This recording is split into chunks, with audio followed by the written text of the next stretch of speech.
बातचीत किए जाने का दावा। रिपोर्ट किया कि अमेरिका, ईरान और इलाकाई सालिसों के ग्रुप ने 45 रोज़ा जंगबंदी की शराइत पर बात की। इन शराइत पर जंग मुस्तकिल ख़त्म हो सकती है। आइंदा 48 घंटे में किसी जुज़वी मुआहदे पर पहुंचने का इम्कान है। ये आखिरी कोशिश जंग को रोकने का वाहिद मौका है। रिपोर्ट में बताया गया कि सालिस 2 मरहलों पर मुश्तमिल डील की शराइत पर तबादला ख्याल कर रहे हैं। पहला मरहला मुमकिना 45 रोज़ा जंगबंदी होगा, उज़रा मुस्तकिल खात्मे पर बात होगी। दूसरा मरहला जंग के खात्मे पर एक मुआहिदा होगा। मुज़ाकरात के लिए इजाफी वक्त दरकार हुआ तो जंगबंदी में तोसी की जा सकती है। वाइट हाउस और अमरीकी महकमा खारिजा ने रिपोर्ट पर तबसरे से गुरेज किया।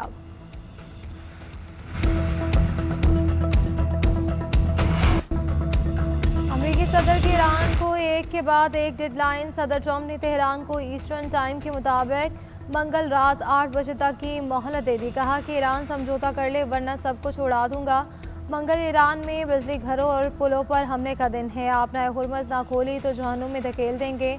लगता है कि डील करने में कामयाब हो जाएंगे। ईरानी मुजाहिरीन और कुर्दों को हथियारों की फराहमी का भी एतराफ़। ईरानी तेल पर कब्जे का इंदिया। पायलट के रेस्क्यू ऑपरेशन को ख़तरनाक तरीन करार दे दिया।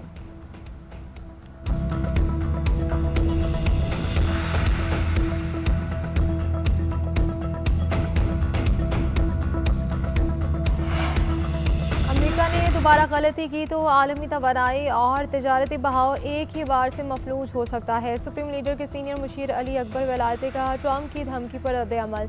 कहा कि अमेरिका ने गलती दोहराई तो आलमी तजारत रोक देंगे। आमनाए हुर्मज़ के बाद बाबुल मंदब में भी जहाज़ों की आमदोरफ्त बंद करने का इंदिया। तर्जुमान ईरानी वज़ारत ख़ारिजा इस्माइल बकई ने कहा कि मौजूदा अमरीकी इंतज़ामिया किसी मंतक और कानून को नहीं मानती, बुनियादी अखलाकियात के तकाज़ों से आ रही है। इंफ्रास्ट्रक्चर पर होने वाले हमलों का भरपूर जवाब देंगे। स्पीकर मोहम्मद बाकिर ने कहा कि ट्रंप के इक़दाम हर अमरीकी ख़ानदान को दोज़ख में घसीट रहे हैं। सुप्रीम लीडर के नुमाइंदे सईद जलीली का कहना है कि जंग तब ख़त्म होगी जब हम चाहेंगे। ट्रंप को मालूम होना चाहिए कि खत्ते में तमाम अमरीकी मफादात को जला देंगे। ईरान को धमकियां। सीनियर अमरीकी सियासतदानों ने ट्रंप को पागल करार दे दिया। 25वीं तरमीम लागू करके सदर को हटाने का मुतालबा। अमरीकी सेनेटर बर्नी बोले कि ट्रंप ज़हनी अदम तवाज़ुन का शिकार और ख़तरनाक हो चुके हैं। कांग्रेस को फौरी कोई इक़दाम करना होगा। सेनेट में अक़लियती कायद चेक शर्मर ने कहा कि ऐसे में जब सब लोग ईस्टर मना रहे हैं, ट्रंप सोशल मीडिया पर पागलों की तरह बकवास कर रहे हैं। ट्रंप की साबिक हामी टेलर ग्रीन ने कहा कि ट्रंप पागल हो चुके हैं। ट्रंप इंतज़ामिया का हर वो शख्स जो खुद को मसीही समझता है, इसे सदर के पागलपन में मुदाखलत करनी चाहिए। अमरीकी सेनेटर क्रिस मर्फी बोले कि अगर वो ट्रंप की काबीना में होते तो ईस्टर की छुट्टियों में अमरीकी आय में 25वीं तरमीम लागू करने के लिए कानून दानों से बात कर रहे होते। अमरीकी सदर डोनाल्ड ट्रंप आज एक अहम प्रेस कॉन्फ्रेंस करेंगे। ईरान से जारी कशीदगी के मामले पर बात करेंगे। तर्जुमान वाइट हाउस के मुताबिक दोपहर 1 बजे मामले पर बात करेंगे। पाकिस्तानी वक्त के मुताबिक रात 10 बजे न्यूज़ कॉन्फ्रेंस नशर की जाएगी। प्रेस कॉन्फ्रेंस वाइट हाउस के ब्रीफिंग रूम में होगी और इसमें आला फौजी क़यादत भी सदर के हमरा मौजूद होगी। अमरीकी सदर मीडिया के सवालात का जवाब और मुमकिन इक़दाम से आगाह करेंगे। सियासी और सिफारती हलकों के मुताबिक खित्ते की मौजूदा सूरत हाल के तनाजुर में बड़े ऐलानात का इम्कान है। ट्रंप का प्रोपेगेंडा दम तोड़ गया। ईरान के नए सुप्रीम लीडर मुश्तबा खामनई की वीडियो सामने आ गई। मुसल्लत करदा जंग के दौरान जारी की गई पहली वीडियो में सुप्रीम लीडर मुश्तबा खामनई को मिलिट्री ऑपरेशन रूम में दाखिल होते देखा जा सकता है। मिलिट्री ऑपरेशन रूम में इसराइल की दिमोना न्यूक्लियर साइट की तस्वीर नजर आ रही है।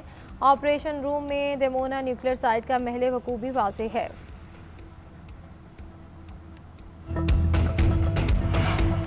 अमेरिका और इसराइल की ईरान के खिलाफ जारी कुम में फ़िज़ाई हमलों में 5 शहरी शहीद, मुतादिद ज़ख्मी हो गए। तेहरान और शिरान पर बमबारी। इसराइल के 24 घंटे में ईरान पर 120 हमले। वस्ती और मगरबी शहरों में हसास मकामात को निशाना बनाया गया। बुश शहर में जौहरी बिजली घर के करीब एक और हमला। तेहरान के मज़ाफ़ाती शहर बारिस्तान में 13 अफराद शहीद। तेहरान की शरीफ यूनिवर्सिटी को भी निशाना बनाया। इंफॉर्मेशन टेक्नोलॉजी सेंटर की इमारत और यूनिवर्सिटी की मस्जिद समेत कुछ हिस्सों को नुकसान पहुँचा। इसराइल के बैरूत पर हमले, 3 अफराद जाम बहक, 3 ज़ख्मी हो गए।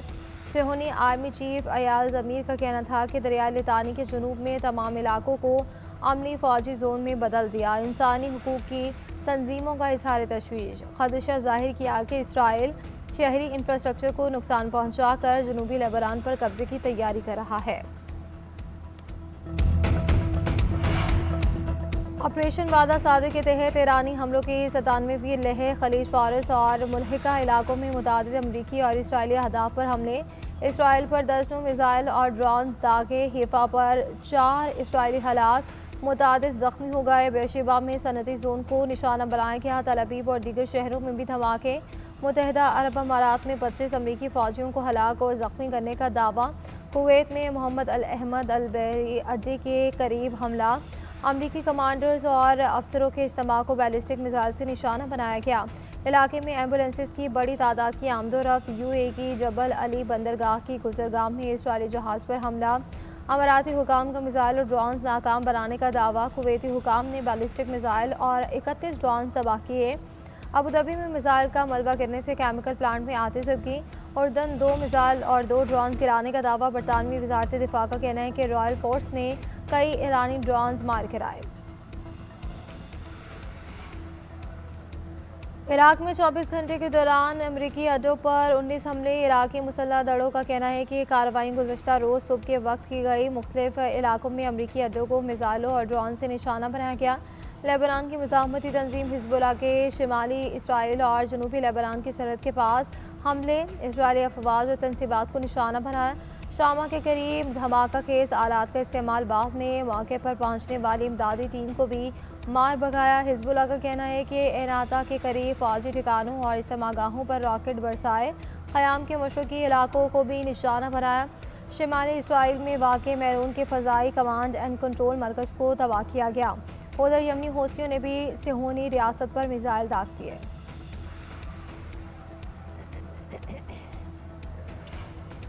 ईरान में इंफ्रास्ट्रक्चर तबाह होने से पहले अपनी मुहिम जोई तर्क कर दें। ईरानी बादशाह के जलावतन बेटे रजा पहलवी की धमकी। बोले कि पासदारानी इनकलाब इक़्तिदार से अलग हो जाएं।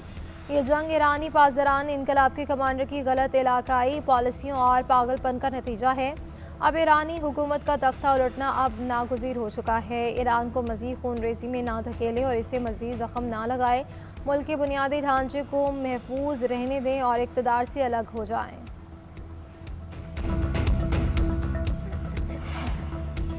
मुत्तहिदा अरब अमारात ने अमरीकी क़यादत में होने वाली कोशिशों की हिमायत कर दी। यूएई के सदारती मुशीर अनवर खरकाश का कहना था कि अमरीकी क़यादत में होने वाली हर कोशिश में शामिल होने को तैयार हैं। आबनाए हुर्मस में महफूज जहाज़ रानी यकीनी बनाने के मकसद में अमरीका के साथ हैं। जंग के दौरान ईरान की जानिब से पड़ोसी ममालिक को निशाना बनाने पर ईरानी मौक़िफ़ कमज़ोर हुआ। कार्रवाइयों के नतीजे में मशरिक़ वस्ती में अमरीकी और इसराइली मौक़िफ़ और असर और रसूख को तक़वियत मिली है। ओमान और ईरान का अपनाए हुर्मस खोलने के लिए मुख्तलिफ ऑप्शंस पर गौर। ओमान का कहना है कि इसने ईरान के साथ मुलाकात में अपनाए हुर्मस से बगैर तातुल आमदोरफ्त यकीनी बनाने के लिए मुख्तलिफ ऑप्शंस पर बातचीत की है। नायब वज़ीर आज़म और वज़ीर ख़ारजा इसहाक़ डार का सऊदी वज़ीर ख़ारजा शहज़ादा फैसल बिन फरहान से टेलीफोनिक रब्ता ताज़ा तरीन इलाकाई सूरत हाल पर तबादला ख्याल। दोनों रहनुमाओं का खत्ते में अमन और इस्तेहकाम के लिए कशीदगी में कमी पर जोर। पाकिस्तान और सऊदी अरब का करीबी रवाबित बरकरार रखने पर इत्तफ़ाक़।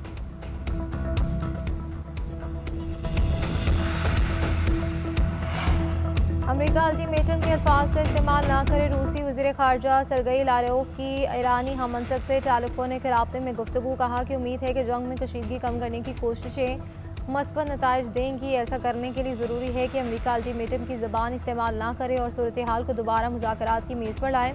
ऐसे इक़दाम से गुरेज किया जाए जो बहरान के हल के लिए जारी सियासी और सिफारती कोशिशों के बाकी मानदा इम्कानात को नुकसान पहुँचा सकती है। उधर चीनी वज़ीर ख़ारजा का कहना है कि कशीदगी कम करने के लिए रूस के साथ ताउन के लिए तैयार हैं। वज़ीर ख़ारजा वांग यी का कहना है कि अपनाए हुर्मस की बहरी रास्ते की बहाली जल्द अज जल्द जंगबंदी से ही मुमकिन है। चीन ने हमेशा आलमी तनाज़ात के सियासी हल और मुफाहमत की वकालत की है।